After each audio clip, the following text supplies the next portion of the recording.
लेकिन ਜਿਹੜੇ ਸਰਾਧ ਪਏ ਸੀ ਉਹਨਾਂ ਦੀ ਗੱਲ ਕਰੀ। मगर देखो वो जो मुआहदा 1960 के होया है, मैं वो हक मैं सीधी गल कर बंदा है, मैं वो खिलाफ नहीं। कई लोग इतने सियासतदान कहते हैं वो असी वो खिलाफ है, असी उन्होंने नहीं मानते ये है वो है। देखो वो एक बहुत कंसिस्टेंट अग्रीमेंट, सब तो ज़्यादा कंसिस्टेंट अग्रीमेंट इंडिया और पाकिस्तान के दरमियान जी कि मॉडल बनती है बाकी सारे अग्रीमेंट की वो मुआहदा है जोड़ा कि अज तक हुणे भी वायलेट उस तरह नहीं होया। ठीक है। और इस वे बीजेपी की ख्वाहिश है, साड़ी ख्वाहिश नहीं होती, बीजेपी की ख्वाहिश है कि इस मुआहदे को ओवरटर्न किया जाए। तो साड़ी पोजीशन है नहीं होनी चाहिए कि मुआहदे को ओवरटर्न किया जाए, साड़ी उलट पोजीशन होनी चाहिए कि जो 1960 का मुआहदा है वो असी कायम अगे उसी भी कायम रहो। क्योंकि और वो क्यों करना चाहते हैं, क्योंकि वो वाटर को इस्तेमाल करना चाहते हैं एक टूल के तौर पर। तो तुसी ते मैं किसी खाते नहीं ना है इस पूरी गेम विच कि असी मतलब डिक्टेट कर सकिए कि ਉਹਦੇ ਨਾਲ ਕੀ ਹੋਣਾ है। तो ਜਿਹੜਾ मुआहदा इस ਵੇਲੇ है ਉਹਨੂੰ कायम रहना चाहिए। दूसरी गल है कि ਇਹ भी मिथोलॉजी है कि पंजाब के मतलब है प्रॉब्लम पानी का जिहड़ा है वो थोड़ा जिहा ज़्यादा कॉम्प्लीकेटेड है। वो इंज है कि हुण असी बहुत सारा पानी तकरीबन 50% जिहड़ा एग्रीकल्चरल वाटर है वो असी कटते हैं ट्यूबवैल 50%, इट्स ह्यूज। और वो जी रिचार्ज है वो भी उन्होंने कनाल्स की वजह तो आती जोड़े कि अमृतसर की जनानी गल की, क्योंकि वो कनाल्स का एक पूरा नैटवर्क है, पूरा जाल है, वो कनाल सीव कर दिया ने वो नतीजे एक्वाफर्स कायम होते हैं। अच्छा वो रेट जोड़ा अच्छा वो पानी जोड़ा है वो बहुत साफ पानी मतलब वो ड्रिंकेबल वाटर समझा गया, मगर बहुत सारा इस्तेमाल होता है एग्रीकल्चर वास्ते। तुसीं देखिया ट्यूबवैल आम हो गए हैं पंजाब के विच, बल्कि एदाद शुमार के मुताबिक अगर तुसीं देखो पूरे पाकिस्तान के 90% ट्यूबवैल जी वो पंजाब में इन्नी ज़्यादा ट्यूबवैल। तो एक और वजह भी है कि साढ़े एक्वाफर्स डीप ने ज़्यादा डीप।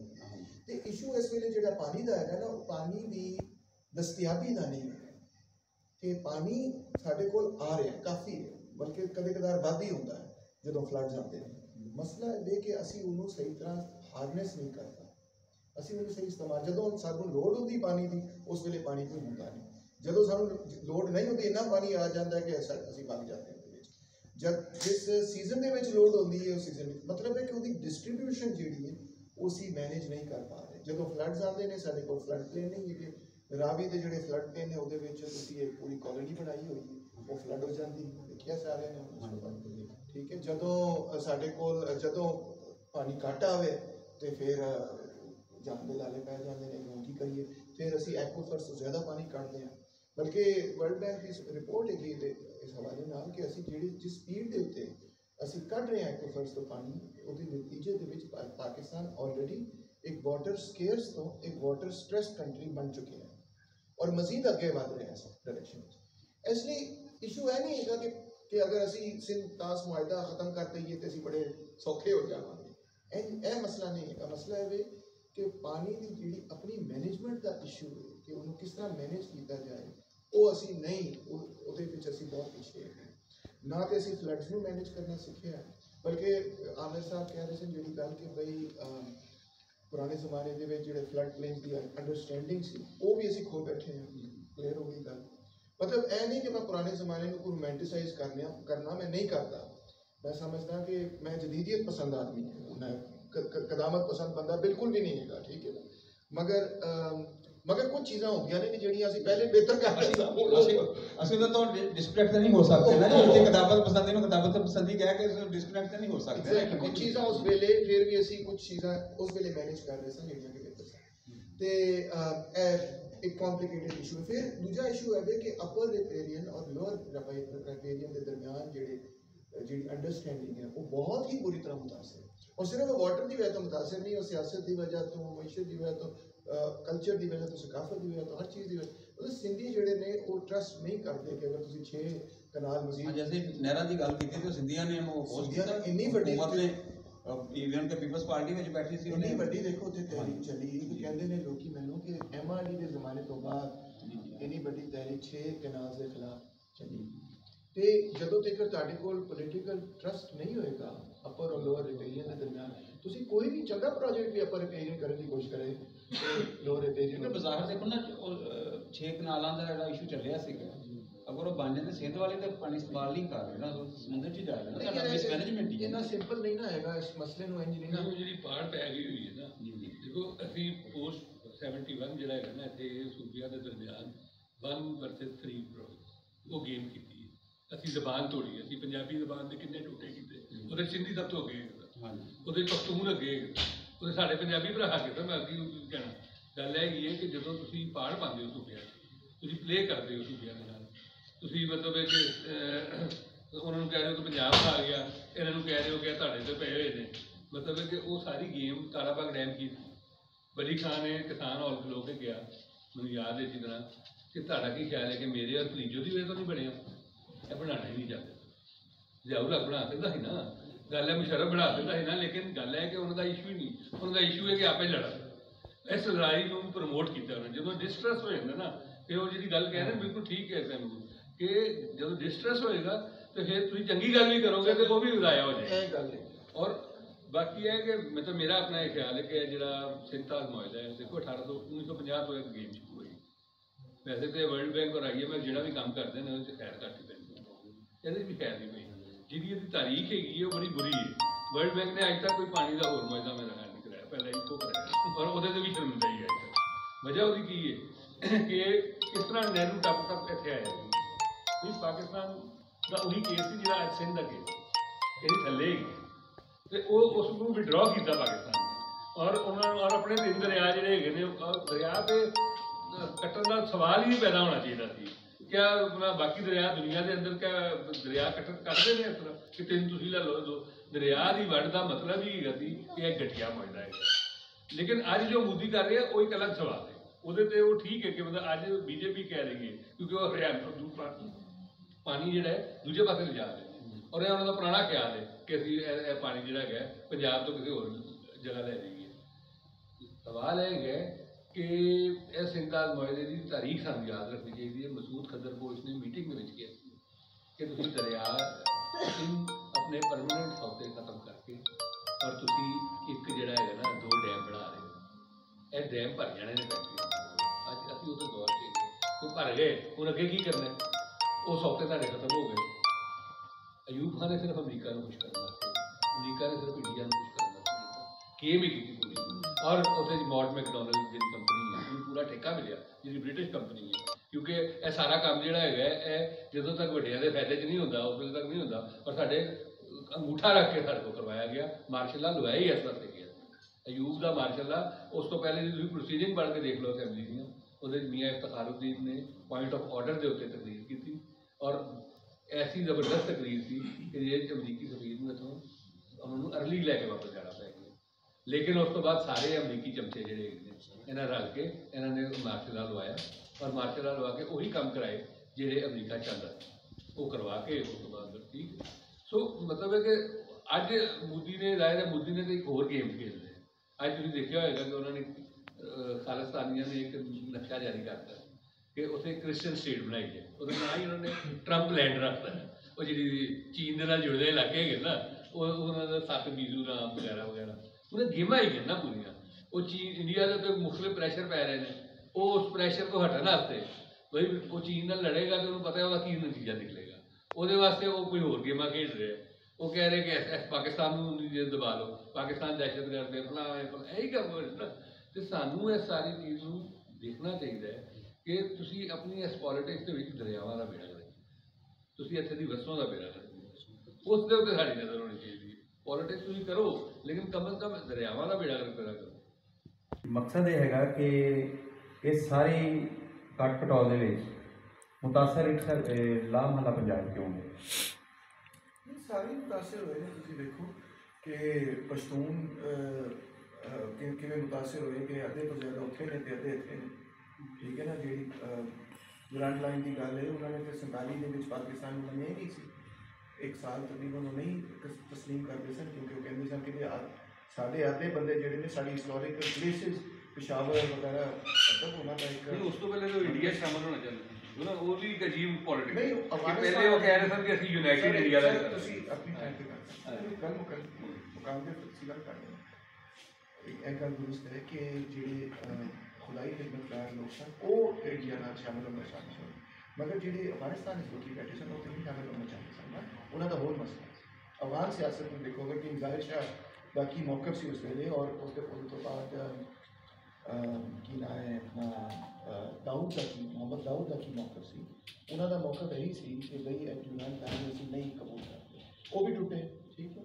ਫਿਰ ਅੱਗੇ ਤੁਸੀਂ ਵੇਖੋ ਕਿ ਬਲੋਚਿਸਤਾਨ ਔਰ ਸਿੰਧ ਬਲਕਿ ਸਾਰੇ 4 ਸੂਬੇ ਜਿਹੜੇ ਸਨ ਉਹਨਾਂ ਨੂੰ 1 ਯੂਨਿਟ ਬਣਾ ਦਿੱਤਾ, ਉਹਦਾ ਬਹੁਤ ਸ਼ਦੀਦ ਨੁਕਸਾਨ ਹੋਇਆ। ਫਿਰ ਹਰ ਬੰਗਾਲ ਨੇ ਕੰਪਲੇਨ ਕੀਤਾ ਕਿ ਜੀ ਸਾਡੀ ਕੌਮੀ ਜ਼ਬਾਨ ਨੂੰ ਤੁਸੀਂ ਤਸਲੀਮ ਹੀ ਨਹੀਂ ਕਰਦੇ, ਤੇ ਕੱਲਾ ਇਹ ਨਾ ਸਮਝੋ ਕਿ ਕੱਲੇ ਅਸੀਂ ਹੀ ਮਾਰੇ ਗਏ, ਸਾਡੇ ਨਾਲ ਬੜੀ ਜ਼ਿਆਦਤੀ ਹੋਈ, ਹੋਰ ਕਿਸੇ ਨਾਲ ਨਹੀਂ, ਇੱਥੇ ਸਾਰਿਆਂ ਨਾਲ ਹੋਈ। ਹਰ ਕਮਿਊਨਿਟੀ, ਭਾਵੇਂ ਉਹ ਰਿਲੀਜੀਅਸ ਕਮਿਊਨਿਟੀ ਹੋਏ ਜਾਂ ਉਹ ਅਹਿਮਦੀਆਂ ਨੂੰ ਵੇਖ ਲਓ, ਅਹਿਮਦੀ ਪੇਸ਼ ਸਨ ਪਾਕਿਸਤਾਨ ਬਣਾਉਣ ਦੇ ਵਿੱਚ। ਬਿਲਕੁਲ ਮੁਸਲਿਮ ਲੀਗ ਦੀ ਗਵਰਨਿੰਗ ਬੋਡੀ ਦੇ ਉੱਤੇ ਉਹਨਾਂ ਦਾ ਬੜਾ ਕੀ ਰੋਲ ਸੀ, ਔਰ ਮੇਰਾ ਖਿਆਲ ਹੈ ਸਾਰੀ ਕਮਿਊਨਿਟੀਜ਼ ਦੇ ਵਿੱਚੋਂ, ਰਿਲੀਜੀਅਸ ਕਮਿਊਨਿਟੀਜ਼ ਦੇ ਵਿੱਚੋਂ ਜਿਹੜੀ ਅਰਲੀਐਸਟ ਕਮਿਊਨਿਟੀ ਸੀ, ਜਿਹਨੇ ਕਿ ਅਸੀਂ ਜਿਨ੍ਹਾਂ ਸਾਹਿਬ ਦੇ ਨਾਲ ਅਹਿਮਦੀ ਸਨ, ਤੇ ਅੱਜ ਉਹਨਾਂ ਨੂੰ ਪਾਕਿਸਤਾਨ ਵਿੱਚ ਮੁਸਲਮਾਨ ਨਹੀਂ ਤਸਲੀਮ ਕੀਤਾ ਜਾਂਦਾ, ਬਲਕਿ ਉਹਨਾਂ ਨੂੰ ਸੈਕੰਡ ਕਲਾਸ ਸਿਟੀਜ਼ਨ ਬਣਾ ਦਿੱਤਾ। ਬਲੋਚਿਸਤਾਨ ਦੇ ਵਿੱਚ 4 ਮਿਲਟਰੀ ਆਪਰੇਸ਼ਨ ਹੋ ਚੁੱਕੇ ਨੇ, ਮੁਸਲਸਲ ਜਾਰੀ ਨੇ। ਖੈਬਰ ਪਖਤੂਨਖਵਾ ਦੀ ਖੂਬਸੂਰਤ ਸਿਆਸਤ ਨੂੰ ਤੁਸੀਂ ਫੰਡਾਮੈਂਟਲੀ ਸਿਆਸਤ ਬਣਾ ਦਿੱਤਾ, ਤਬਾਹ ਬਰਬਾਦ ਕੀਤਾ, ਪਸ਼ਤੂਨਾਂ ਨੂੰ ਬਰਬਾਦ ਕੀਤਾ। ਮੈਂ ਕਹਿੰਦਾ ਉਹਨਾਂ ਨੂੰ ਡਾਰ ਕੇ ਜਿਸ ਵਿੱਚ ਤੁਸੀਂ ਸੁੱਟਿਆ, ਠੀਕ ਹੈ ਜੀ। ਸਿੰਧ ਦੇ ਨਾਲ ਤੁਸੀਂ ਬਾਰ-ਬਾਰ ਉੱਥੇ ਵੀ ਕਈ ਆਪਰੇਸ਼ਨ ਹੋ ਚੁੱਕੇ ਨੇ, MRD ਦਾ 83 ਦਾ ਆਪਰੇਸ਼ਨ ਲੋਕਾਂ ਨੇ ਦੇਖਿਆ, ਤੇ ਔਰ ਨੈਗਲੈਕਟਿਡ ਐਂਡ ਟੋਟਲੀ ਨੈਗਲੈਕਟਿਡ ਏਰੀਆਜ਼ ਨੇ। ਮਤਲਬ ਮਿਸਾਲ ਤੌਰ 'ਤੇ ਤੁਸੀਂ ਅਗਰ ਸ਼ਹਿਰ ਤੋਂ ਬਾਹਰ ਪਿੰਡ ਚਲੇ ਜਾਓ, ਤੁਹਾਨੂੰ ਇੱਕ ਮਹਿਸੂਸ ਹੁੰਦਾ ਤੁਸੀਂ 10 ਸੈਂਚੁਰੀਜ਼ ਪਿੱਛੇ ਚਲੇ ਗਏ ਹੋ। ਬਲੋਚਿਸਤਾਨ ਤੁਸੀਂ ਚਲੇ ਜਾਓ, ਤੁਹਾਨੂੰ ਮਹਿਸੂਸ ਹੋਏਗਾ ਤੁਸੀਂ 15 ਸੈਂਚੁਰੀਜ਼ ਪਿੱਛੇ ਚਲੇ ਗਏ। ਮਤਲਬ it's a horrific situation, it's a horror story actually. ਅਗਰ ਤੁਸੀਂ ਦੇਖੋ ਇੱਕ ਲੈਂਗੁਏਜ ਨੂੰ ਤੁਸੀਂ ਸਾਰਿਆਂ ਦੇ ਉੱਤੇ ਇੰਪੋਜ਼ ਕਰ ਦਿੱਤਾ ਕਿ ਇਹ ਸਾਡੀ ਕੌਮੀ ਜ਼ੁਬਾਨ ਹੋਏਗੀ, ਬਾਕੀ ਅਸੀਂ ਮੰਨਦੇ ਨਹੀਂ, ਠੀਕ ਹੈ। ਅੱਛਾ, ਇਕੋਨਮੀ ਦੇ ਵਿੱਚ ਦੇਖੋ, ਮੈਂ ਇਹ ਨਹੀਂ ਸਮਝਦਾ ਕਿ ਅਯੂਬ ਖਾਨ ਦਾ ਮਾਰਸ਼ਲ ਲਾਅ ਇਸ ਲਈ ਆਇਆ ਸੀ ਕਿਉਂਕਿ ਉਹ ਦਰਿਆਵਾਂ ਦੇ ਉੱਤੇ ਝਗੜਾ ਸੀ, ਉਹ ਇਸ ਲਈ ਆਇਆ ਸੀ ਕਿਉਂਕਿ ਜਿਹੜੀ ਬੰਗਾਲ ਦੇ ਵਿੱਚ ਯੂਨਾਈਟਿਡ ਫਰੰਟ ਦੀ ਪੋਲੀਟਿਕਸ ਹੋ ਰਹੀ ਸੀ, ਉਹ ਇਲੈਕਸ਼ਨ ਸੂਬਾਈ ਜਿੱਤੀ ਜਾ ਰਹੇ ਸਨ, ਫਿਰ ਨੈਸ਼ਨਲ ਅਵਾਮੀ ਪਾਰਟੀ ਨੇ ਜਿੱਤ ਜਾਣਾ ਸੀ, ਤੇ ਪਹਿਲੇ ਉਹਨਾਂ ਨੇ ਸਿਕੰਦਰ ਮਿਰਜ਼ਾ ਨੇ ਪਹਿਲੇ ਮਾਰਸ਼ਲ ਲਾਅ ਲਾ ਦਿੱਤਾ ਸੀ। ਅਯੂਬ ਖਾਨ ਦੇ ਉਹਦੇ ਖਿਲਾਫ ਆਇਆ ਸੀ, 58 ਚ ਹੋ ਗਿਆ ਸੀ ਕੰਮ ਸਾਰਾ, ਇਲੈਕਸ਼ਨ ਨੂੰ ਪੋਸਟਪੋਨ ਕਰਨ ਲਈ ਕੀਤਾ। ਫਿਰ ਬਾਅਦ ਵਿੱਚ ਜਾਰੀ ਗੱਲ ਉਹਨਾਂ ਨੇ ਬੜਾ ਕੁਝ ਕੀਤਾ, ਜਿਹੜਾ ਚੰਗਾ ਵੀ ਸੀ ਤੇ ਜ਼ਿਆਦਾਤਰ ਬੁਰਾ ਹੀ ਸੀ, ਠੀਕ ਹੈ ਨਾ। ਔਰ ਉਸ ਅਯੂਬ ਖਾਨ ਦੇ ਮਾਰਸ਼ਲ ਲਾਅ ਜਿਹੜੀ ਸਿਕੰਦਰ ਮਿਰਜ਼ਾ, ਅਯੂਬ ਖਾਨ, ਯਾਹਿਆ ਖਾਨ, ਇੱਕੋ ਹੀ ਮਾਰਸ਼ਲ ਲਾਅ ਹੈ, ਫਿਗਰਸ ਚੇਂਜ ਹੁੰਦੇ ਨੇ। ਮੁਲਕ ਹੀ ਪੂਰਾ ਤੁਸੀਂ ਕਰਵਾ ਲਿਆ, ਜੈਨੋਸਾਈਡ ਕੀਤੀ, ਬੰਦੇ ਮਾਰੇ, ਮੈਸੇਕਰ ਕੀਤਾ, ਇੰਨੇ ਵੱਡੇ ਪੈਮਾਨੇ ਤੇ ਕੋਈ ਇੱਕ ਬੁਨਿਆਦੀ ਲੈਸਨ ਨਹੀਂ ਸਿੱਖਿਆ। ਤੇ ਅਸੀਂ ਇਕੱਲੇ ਨਹੀਂ ਹੈਗੇ ਕਿ ਅਸੀਂ ਹੁਣ ਕਵੀ ਕਹੀਏ ਕਿ ਭਈ ਸਾਡੇ ਨਾਲ ਬੜੀ ਜ਼ਿਆਦਤੀ ਹੋਈ ਹੋਰ ਕਿਸੇ ਨਾਲ ਨਹੀਂ ਹੋਈ। ਇੱਥੇ ਬਹੁਤ ਡੈਮੋਕ੍ਰੈਟਿਕ ਅਮਲ ਹੋਇਆ, ਸਾਰੇ ਨਾਲ ਜ਼ਿਆਦਤੀ ਹੋਈ। ਕਿਉਂ ਅਮਰ ਸਾਹਿਬ ਠੀਕ ਕਹਿ ਰਹੇ ਨੇ, ਮੈਂ ਸਾਰਿਆਂ ਨਾਲ ਜ਼ਿਆਦਤੀ ਕੀਤੀ, ਸ਼ੀਆਜ਼ ਦੇ ਨਾਲ, ਅਹਿਮਦੀਜ਼ ਦੇ ਨਾਲ, ਮਾਈਨੋਰਿਟੀਜ਼ ਦੇ ਨਾਲ। ਉਹਨਾਂ ਨੂੰ ਕਿੰਨਾ ਅਰਸਾ ਤੁਸੀਂ ਮਾਈਨੋਰਿਟੀਜ਼ ਨੂੰ ਮਜਬੂਰ ਕਰਦੇ ਹੋ ਕਿ ਤੁਸੀਂ ਸੈਪਰੇਟ ਇਲੈਕਟ੍ਰੇਟ ਕਰੋ ਜੀ, ਸੈਪਰੇਟ ਇਲੈਕਟ੍ਰੇਟ ਕਰੋ, ਕਿਉਂਕਿ ਉਹ ਨਹੀਂ ਕਰਨਾ ਚਾਹੁੰਦੇ, ਨਹੀਂ ਜੀ ਸੈਪਰੇਟ ਇਲੈਕਟ੍ਰੇਟ ਕਰੋ। 2002 ਚ ਉਹਨਾਂ ਨੇ ਪੂਰਾ ਬਾਇਕਾਟ ਕੀਤਾ ਨਾ ਬੇਟਾ। ਫਿਰ ਉਹਨਾਂ ਨੇ ਤੁਹਾਨੂੰ ਦੱਸਾਂ, ਮਾਈਨੋਰਿਟੀਜ਼ ਦੀ ਰਿਪੋਰਟ ਤੁਹਾਡੇ ਕੋਲ ਸਾਹਮਣੇ, HRCP ਦੀ ਰਿਪੋਰਟਾਂ ਕਈ ਸਾਲਾਂ ਮੁਸਲਸਲ ਰਿਪੋਰਟ ਹੋਈਆਂ। ਇੱਕ ਗੱਲ ਮੈਂ ਹੋਰ ਕਹਿਣਾ ਚਾਹੁੰਦਾ ਸੀ, 2 ਗੱਲਾਂ ਬਲਕਿ ਮੈਂ ਕਹਿਣਾ ਚਾਹੁੰਦਾ ਸੀ ਜਿਹੜੀਆਂ ਕਿ ਆਮਿਰ ਸਾਹਿਬ ਦੀਆਂ ਗੱਲਾਂ ਤੋਂ ਨਿਕਲਦੀਆਂ ਨੇ, ਬੜੀ ਬੋਲਣਾ ਮੈਨੂੰ ਜਾਣ। ਇੱਕ ਤੇ ਬੜੀ ਦਿਲਚਸਪ ਗੱਲ ਉਹਨਾਂ ਨੇ ਜਿਹੜੀ ਕੀਤੀ ਸੀ ਕਿ ਰਿਗਵੇਦਾ ਜਾਂ ਵੇਦ ਦਾ ਜਿਹੜਾ ਲਿਟਰੇਚਰ ਹੈ ਓਵਰਆਲ, ਉਹਨੂੰ ਅਗਰ ਤੁਸੀਂ ਵੇਖੋ, और मैं बड़ी शॉकिंग गल करन लगा, मगर दिलचस्प गल है कांग्रेस जी, वो पंजाब की कहानी असी समझते हैं कि वो गंगा की कहानी हिस्टोरिकली दर हकीकत वो सारे वाकयात इत्थे होए इत्थे लिखी गई। ये बड़ी हैरान कोई गल है। अज असी पंजाबी हैगे मगर असी उहदे नाल अपने आप को ना उहदे नाल एसोसीएट करने, ना सिख ट्रेडिशन नाल एसोसीएट करने को वखरा ट्रेडिशन बनाने की कोशिश कर रहे हैं, मगर दर हकीकत वो साडे इत्थे दी हिस्टरी है। आमिर साहब ने बड़ी प्यारी गल की कि भाई उन्होंने सिर्फ रिलीजियस वर्क ना देखो, उसको हिस्टोरिकल पोएटिक वर्क देखो ना, और वो एक पोइट्री की शक्ल के फलसफा भी है और तारीख भी, और वो फलसफा और तारीख किदे नाल ताल्लुक रखती, वो गंगा नाल ताल्लुक नहीं रखती, उसका गंगा नाल कोई ताल्लुक नहीं, उसका ताल्लुक इत्थे भी कहते ना। एक तो मैं गल जरूर करना चाहता सी। दूजी गल मैं कहना चाहता सी कि डी कलोनीलाइजेशन के नाल मैनूं इतफाक है, मगर ਉਹਦੇ ਨਾਲ ਮੈਨੂੰ ਇੱਕ ਇਖਤਲਾਫ ਵੀ ਹੈ ਜਿਹੜਾ ਮੇਰਾ ਖਿਆਲ ਹੈ ਉਹਦੇ ਨਾਲ ਮੈਂਸ਼ਨ ਜ਼ਰੂਰ ਕਰਨਾ ਚਾਹੀਦਾ। ਉਹ ਇਖਤਲਾਫ ਇਹ ਹੈ ਕਿ ਦੇਖੋ ਜਿਹੜੀ ਜਦੀਦ ਸਾਇੰਸੀ ਸੋਚ ਹੈ ਉਹ ਬਹਰਹਾਲ ਉਸ 'ਤੇ ਮੈਂ ਕਹਾਂਗਾ ਕਿ ਉਹ ਵਰਲਡ ਹੈਰੀਟੇਜ ਔਰ ਇੱਕ ਕਲੈਕਟਿਵ ਚੀਜ਼ ਹੈ ਜਿਹੜੀ ਕਿ ਕਾਇਮ ਹੋਈ ਹੈ, ਮਗਰ ਕੋਈ ਨਾ ਕੋਈ ਸਿਵਲਾਈਜੇਸ਼ਨ ਉਹਦੇ ਵਿੱਚ ਅੱਗੇ ਵੱਧ ਜਾਂਦੀ। ਇੱਕ ਵੇਲਾ ਸੀ ਜਦੋਂ ਅਸੀਂ ਕਹਿੰਦੇ ਸਾਂ ਕਿ ਵੀ ਬੈਬੀਲੋਨੀਅਨਸ ਸਾਇੰਟੀਫਿਕ ਐਂਟਰਪ੍ਰਾਈਜ਼ ਦੇ ਵਿੱਚ ਸਭ ਤੋਂ ਅੱਗੇ। ਇੱਕ ਵੇਲਾ ਫਿਰ ਆਇਆ ਕਿ ਇਜਿਪਸ਼ੀਅਨਸ ਉਹਨਾਂ ਤੋਂ ਵੀ ਅੱਗੇ ਵੱਧ ਗਏ। ਇੱਕ ਵੇਲਾ ਆਇਆ ਕਿ ਇਜਿਪਸ਼ੀਅਨਸ ਔਰ ਬੈਬੀਲੋਨੀਅਨਸ ਤੋਂ ਸਿੱਖ ਕੇ ਗ੍ਰੀਕਸ ਦੇ ਵਾਲੇ ਨਾਲ ਕਿਹਾ ਜਾਂਦਾ ਸੀ ਕਿ ਉਹ ਸਭ ਤੋਂ ਐਡਵਾਂਸ ਕੌਮ ਹੈਗੀ ਹੈ ਫਲਸਫੇ ਦੇ ਅਤਬਾਰ ਨਾਲ, ਸਾਇੰਸ ਦੇ ਅਤਬਾਰ ਨਾਲ।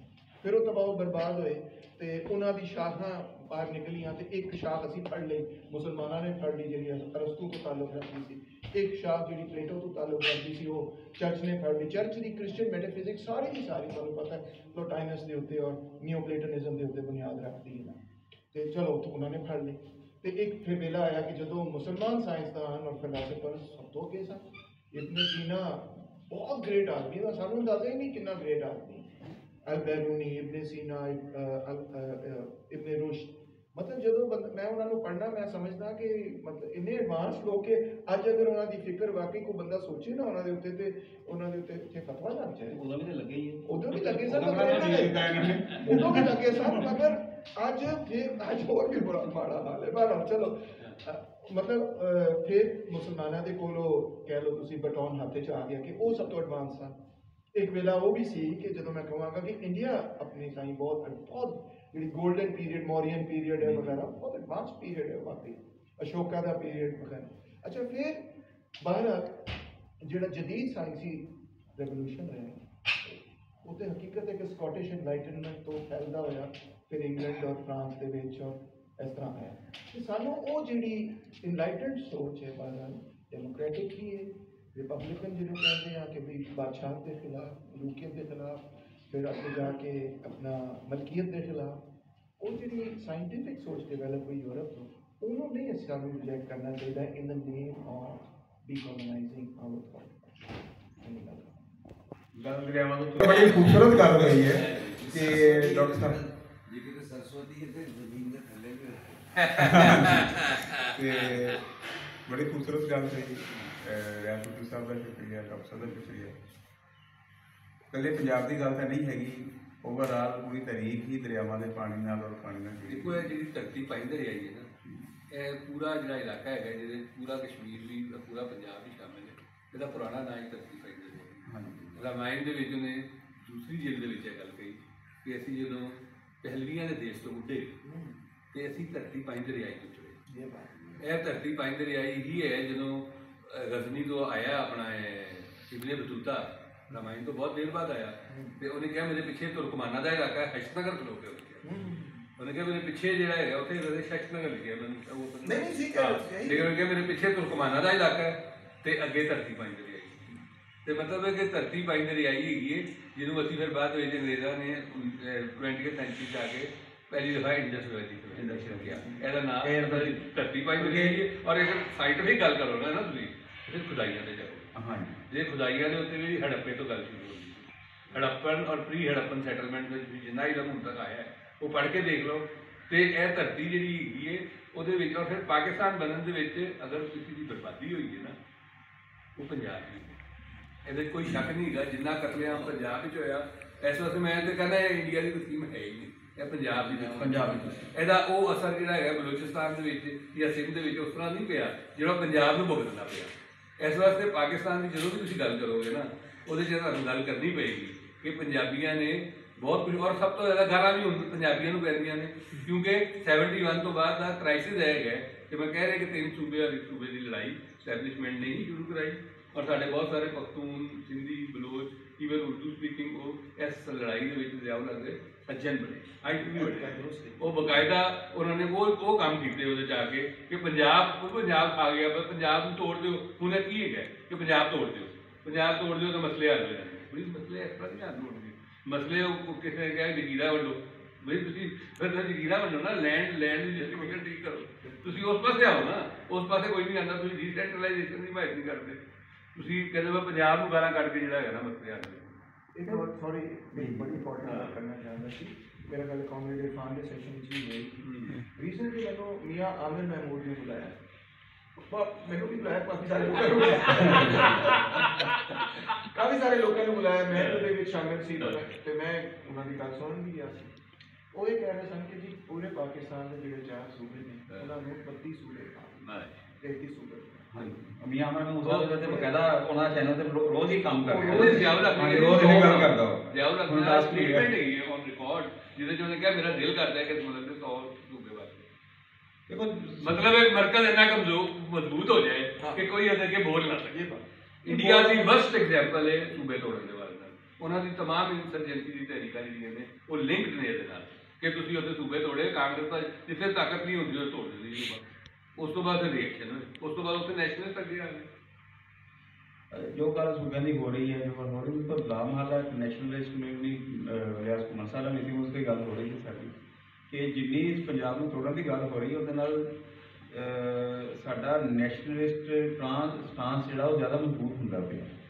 ਮੇਰੀ ਤੇ ਬਹਰਾਲ ਗੱਲ ਬੜੀ ਲੰਬੀ ਹੋ ਅਗਰ ਸਕਦੀ ਤੁਸੀਂ ਨੈਸ਼ਨਲ ਰਿਪਰੈਜ਼ੈਂਟੇਸ਼ਨ ਨਹੀਂ ਦਿਓਗੇ ਲੋਕਾਂ ਨੂੰ ਹਾਂ ਤੇ ਸਾਡੀ ਗੱਲ ਹੈ ਫਿਰ ਨੈਸ਼ਨਲਿਜ਼ਮ ਉਭਰੇਗਾ ਪਹਿਲੇ ਵੀ ਨੈਸ਼ਨਲਿਜ਼ਮ ਬਲੋਚ ਨੈਸ਼ਨਲਿਜ਼ਮ ਵੀ ਐਸੇ ਨਹੀਂ ਉਭਰਿਆ ਜੀ। ਬੰਗਾਲੀ ਨੈਸ਼ਨਲਿਜ਼ਮ ਵੀ ਐਸੇ ਉਭਰਿਆ ਕਿ ਤੁਸੀਂ ਤਸਲੀਮ ਹੀ ਨਹੀਂ ਕਰਦੇ ਉਹਨਾਂ ਦੀ ਨੈਸ਼ਨਲਿਟੀ ਤੇ ਉਹੀ ਮਾਹੌਲ ਪੰਜਾਬ 'ਚ ਪੈਦਾ ਹੋ ਰਿਹਾ ਔਰ ਪੰਜਾਬ ਵਿੱਚ ਜੀ ਅੱਛਾ ਇੱਕ ਕੁਐਸਚਨ ਆਨਸਰ ਵੀ